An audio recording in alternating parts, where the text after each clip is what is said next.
What's good, y'all? Welcome to another edition of Callouts TV. This is your boy John. We're about to get into this video reaction, man. Don't forget to like, share, and subscribe.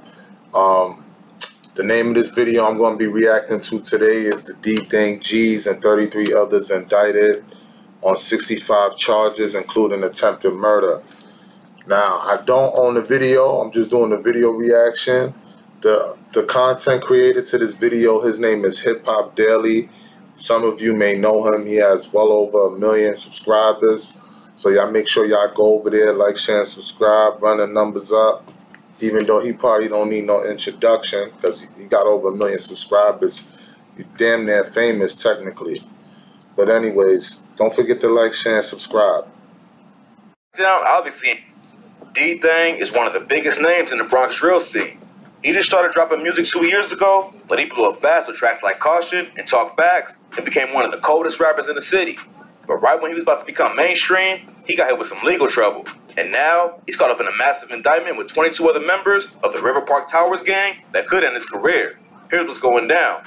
On Tuesday, May 24th, the NYPD issued a 65-count indictment against the RPTYGs that included charges for conspiracy to commit murder, attempted murder, and more.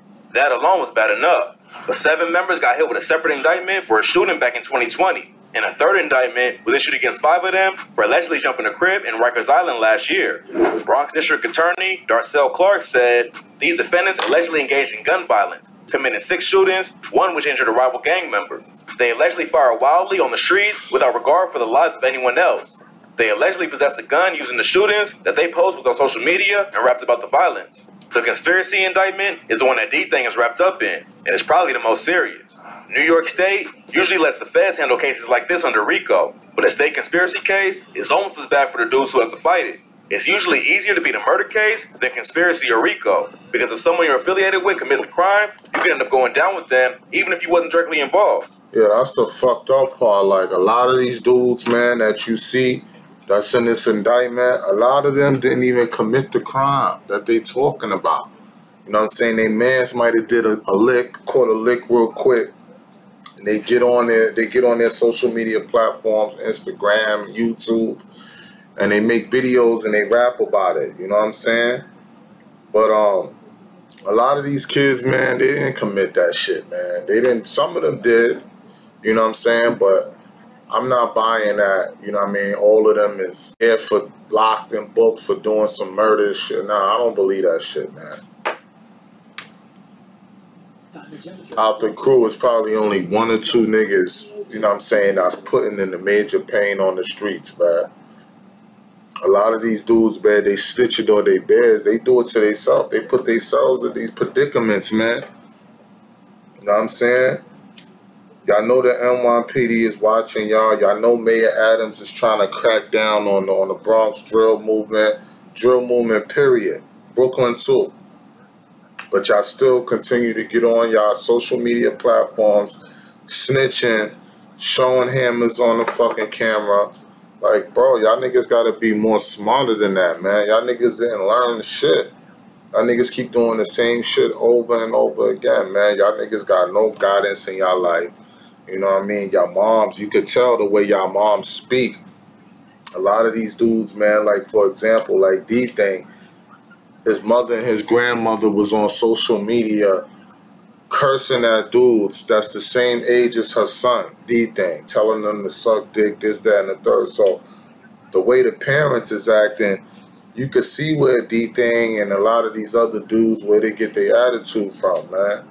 You know, where they get their manners from. It's a certain way that you conduct yourself. You know what I'm saying? Yeah, the mother has every right to stick up for her son when there's being dirt put on his jacket. Let's not make no mistake about it. But when you a certain age, you got to be able to advance your vocabulary should be advanced. You shouldn't be still talking that suck my dick shit. That's adolescent behavior right there. That's how the adolescents talk. And adults too. I'm not going to front. I do have a habit of telling niggas to suck my dick, but I got to think. See what I'm saying? It don't sound cute for a female to be talking like that. So you gotta blame a lot of these females, man, for raising these kids and the reason why they are the way they are, man. It all starts at home, man. You're not teaching them nothing at home. This is the results, man. They turn to the streets, man, for guidance. And the streets is gonna trick you every time. Aside from more serious charges, they also got hit with an animal cruelty misdemeanor. According to the indictment, a few RPT members was live streaming a pigeon and said it was like a Crip who came to the wrong hood. One of them said, "If we get 100 views, we'll kill it." And when they Facebook Live hit 100 views, they used a cane to beat the pigeon to death. RPT is a blood set that's linked to the Young Gunners, or YGs. And this ain't the first time the cops tried to take them down. Back in 2014, 20 RPT members was targeted in a huge investigation that shook up the whole organization. According to the 2014 indictment, the RPT YG started selling crack, weed, and other drugs in the area around 2010. They also engaged in robberies and acts of violence to assert the gang stats. The River Park Towers complex has security guards that patrol the area and try to keep people from slinging drugs. But even they not... Man, them security guards, man, they be scared to death. You heard? They be scared to death. Because I remember, right, I used to do I was doing a Cessa ride back in 2011, 2012. And I remember when I had to go to River Park Towers and go and pick up patients for their dental appointments or their medical appointments or whatever. And the security guards, you could tell, you could look at the security guard, you could tell they shook. This was the summertime too, like 2011, 2012 and all that. You know what I mean? I was over there before because I used to pick up patients all the time in the Bronx, in that area. You know, especially on them sides, Grand Concourse. Yeah, I used to go through there, man. Niggas used to be parked up. Niggas used to be mobbing deep, son. You know what I'm saying? You know, security, you know, they don't want to get involved with certain shit, which is understandable. They just there to clock in their 8 hours or their OT time and go the fuck on home, man. These dudes, they live here every day. You got to go to work. So it's like, it's understandable why they be shook up like they civilians. You know what I'm saying? It's only right. I say from RPT. In May 2014, an RPT member named Faye started taunting a security guard and punched him in the face. This sparked a huge brawl between RPT and other guards. Then the head of the gang pulled out a gun and threatened them. A dude named Meme was RPT's leader.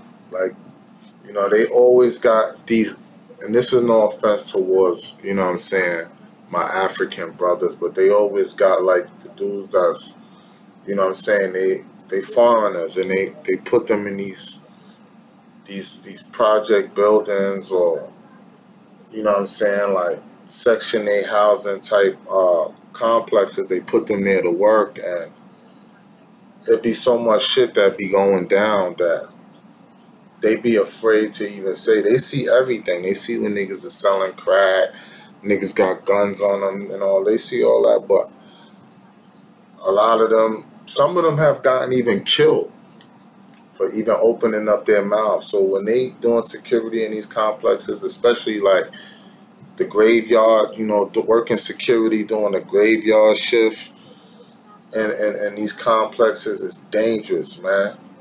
You know what I'm saying? You could lose your life like that, like, you know what I'm saying? So a lot of times it's just best just to not even, you see what you don't see, you know what I'm saying? Leader at the time, but he got replaced by a member named Fox after he got arrested for killing 2 people in carjacking. What's wild about Meme is how much work he was still putting in, even though he was running the crew. He could have just sat back and collected the bread. It's how fucking fake. In May 2014, an RPT member named Faye started taunting a security guard and punched him in the face. This sparked a huge brawl between RPT and other guards. Then the head of the gang pulled out a gun and threatened them. A dude named Meme was RPT's leader at the time, but he got replaced by a member named Fox after he got arrested for killing 2 people in carjacking.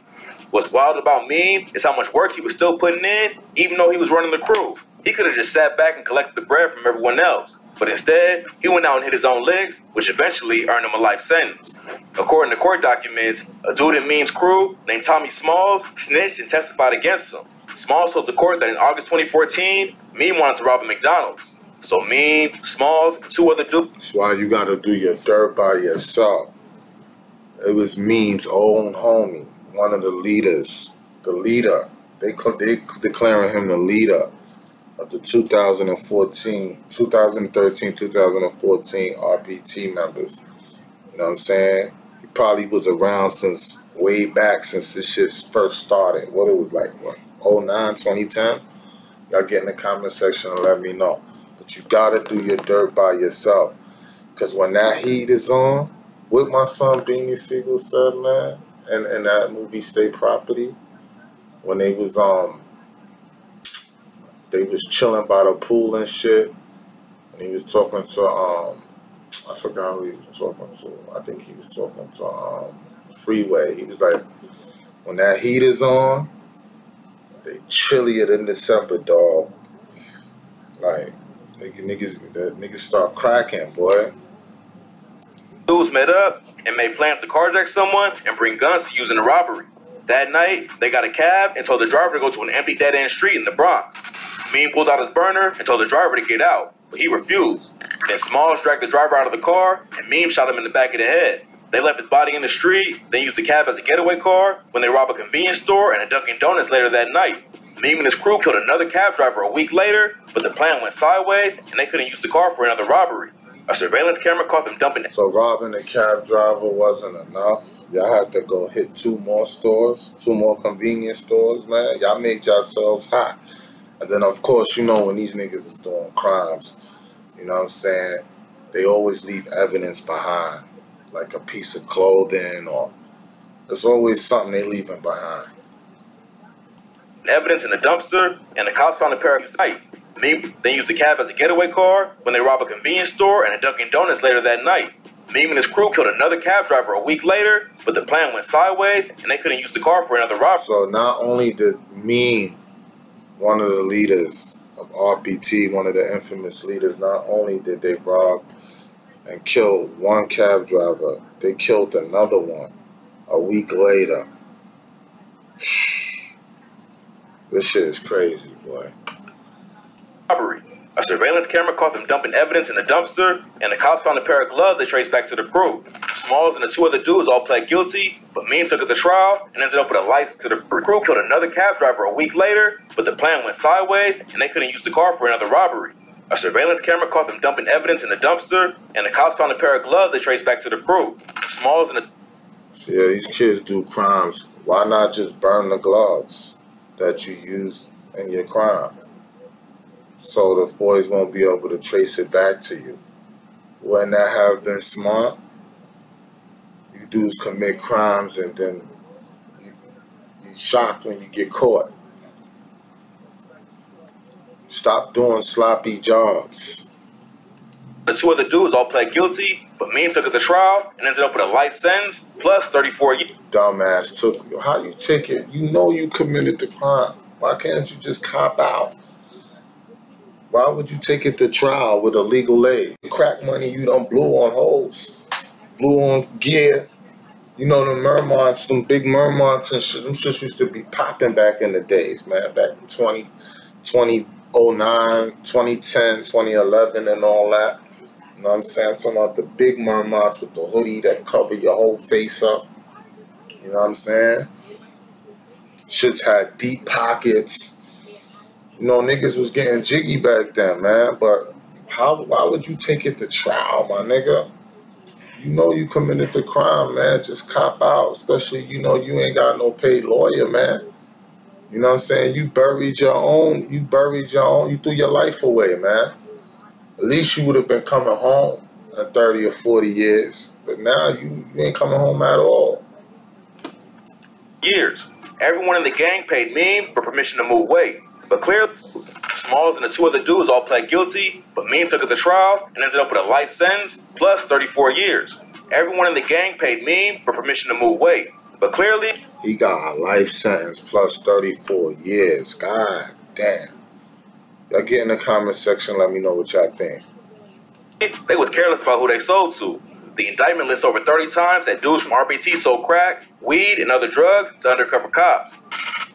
He said they was careless on who they sold. So that means they was serving everybody. They didn't give a fuck if they didn't ask or check or see if they was police or nothing. They was just thirsty to get to that bag, man. And you know what I'm saying? That shit is going to cost them a lifetime full of pain. You can use this tool. It's a browser extension that... The 2014 crackdown obviously ain't work, because it looks like RPT never slowed down. This also ain't the first time DThang has had trouble with the cops. On November 11, 2021, the 2014 crackdown obviously ain't work, because it looks like RPT never slowed down. This also ain't the first time DThang has had trouble with the cops. On November 11, 2021, he was pulled over with 3 other dudes, and the cops found a loaded pistol with the serial number scratched off. DThang got hit with a second-degree weapons possession charge and sent to Rikers, which definitely won't help him in this new case. New York is cracking down hard with gun charges right now. That's that ghost gun, man, that you see DThang with it.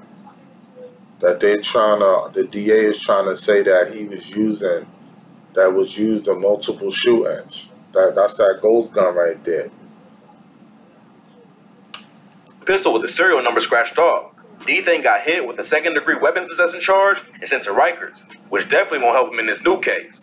New York is cracking down hard with gun charges right now to try and slow down the violence. During the pandemic, shootings rose by over 160% compared to 2018 and 2019, and the rate is still climbing through 2022.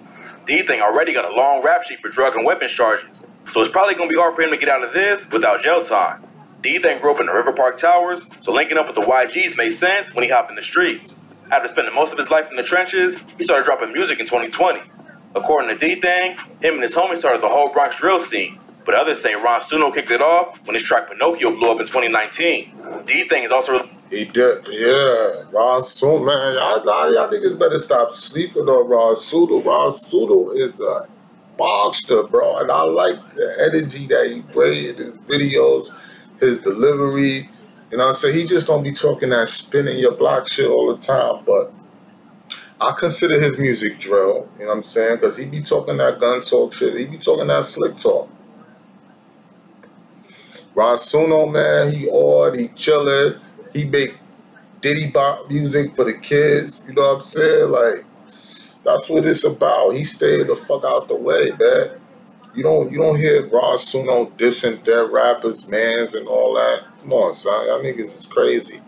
Related to one of the scene's hottest rappers, K-Flock. But K-Flock claims Sev's side, which is a gang that beefs with the YGs. So even though they're blood cousins, DThang and Flock are really enemies. Fans know about the diss tracks and shots they sent back and forth on social media, but their beef started with real violence. Back in July 2021, a rapper named Ty Swish was shot in the head and killed. People who knew him said he was a good kid, but Ty was allegedly from sex money murder. And a few days later, they got their revenge. It's funny how these little young niggas, they demons, but as soon as they die, you know, their loved ones and people that do them, they go always say they was a good kid. But the mother, you know, moms, they don't know what their sons is doing once they leave the house. They pray for them that they make it back home safe, but they don't know who their sons are surrounding themselves around. They don't know what type of people he hanging with. You see what I'm saying? So it's like, you can't be with your son and your daughters 24/7. You gotta be out there working. You gotta make an honest living. You gotta be able to provide for your children. So, you know, the mothers, they probably didn't know what their child was into. But that's why you gotta ask questions. You gotta be more involved. A lot of these parents, they not involved. They just don't give a fuck. You see what I'm saying? Killing a 13-year-old named Jerry and Elliott. And a few days later, they got their revenge by killing a 13-year-old named Jerry and Elliott. Jerry wasn't even in high school yet, but he claimed to roll in 80s Cribs and had already got arrested 8 times for robbery and assault. Surveillance footage showed him walking down the street when a black car pulled up next to him. Then a masked man hopped out and started letting off shots. Jerry was rushed to the hospital, but later died from gunshots to the legs and chest. On the same day Jerry died, a 16-year-old rapper named Rod G's got killed too. He was from the 800 YGs and allegedly... Yeah, man. They be dissing that little boy Rah-Rah a lot, man. You know what I'm saying? And diss songs. A lot of niggas be dissing him, man. Little young boy. He was talented too. I heard some of his music, man. You know, he could have made it too. If he would have just stayed out the way. Don't trust no female. A female could have lined him up. He's probably going in the cab, probably coming from the studio, probably went to go check a thotty, and a thot probably lined him up. You know what I'm saying? Shit crazy. Made fun of Jerry's death on social media. A few hours later, 2 shooters pulled up on scooters and shot Rajeez to death. Then a month later, Flock and DThang made their beef public and started sending diss tracks. K-Flock dissed DThang on the track Is You Ready, where he said, "Boy, ask my ops, it could get ugly. I could do shh like Ice did Sonny." This is a reference to the movie Paid in Full, where a character named Ice sets up his nephew Sonny and gets him killed. So Flock made it clear that even though they're related, DThang can still get it. Then, a rapper affiliated with Flock named Nas Rolla was killed, and DThang dissed him on social media. And around this same time, he clapped back at Flock with Talk Facts, the song that really made him blow up. It looked like the beef was just gonna keep escalating, but then both of them ran into legal issues that put their street activities on hold. First, DThang got hit with a weapons charge. Then a month later, K-Flock got arrested for allegedly killing a dude named Oscar Hernandez outside of a barbershop in Harlem. According to the police, Flock walked by the shop's open door and asked Hernandez what he was looking at. Then the two got into an argument that ended with Flock pulling out his burner and killing Hernandez with a shot to the neck. Some fans thought this might be the end of... Allegedly, you know what I'm saying? Allegedly, man. We don't know. You can't say that Flock shot the dude because you don't know, man. He's still innocent until proven guilty, man. So I disagree with you on that. Flock's career and freedom, but he recently posted an update on social media that makes it look like he could get out soon. Back in March, Flock posted a video on Instagram that showed a New York City correctional facility and a photo of himself with the caption, "All good. Don't believe the blogs or the internet. Everything trendy. Forever DOA." He made the post just a few days after he hired Jeffrey Lichman, aka the lawyer who represented El Chapo during his U.S. federal trial. So with one of the most powerful lawyers in the world on his side, it looks like K-Flock might actually get released soon. Unfortunately, we can't say the same thing for his cousin DThang. It ain't clear what the cops think DThang actually did, but since he got hit with the conspiracy charge, he could end up behind bars for something he ain't even do. The district attorney's statement says, according to the investigation, the defendants agreed to engage in acts of violence, including murder and the assault of members of rival street crews. So, if the murder and other serious charges stick, all 23 of the RPT crew could get hit with life sentences. According to the indictment, the conspiracy case involved 7 different shootings and 8 gun possessions. And one of the guns the cops recovered was linked to 3 shootings that dudes in RPT talks about on social media. The second indictment was also for a shooting in 2020 where 7 RPT members allegedly let off 11 shots into a building and barely missed hitting the op in the head. But DThang ain't a part of that case. But another thing working against him is the fact that he's a drill artist in New York. New York's been at war with drill music for the past couple of years, and the district attorney in DThang's case is still trying to fight it. In the statement he made after the RPT indictment was issued, he said, "I am calling on rappers from the Bronx to stop using music to encourage shootings and use it to better the community. I am asking to have a summit with aspiring rappers and the rap stars who come from the Bronx, record companies, radio stations, and social media so we can find solutions to prevent further violence. Hopefully, DThang gets a good lawyer who can help him out of this situation. It's unclear what the cops think he did, but we would hate to see a talented artist like him get locked up for someone else's dirt.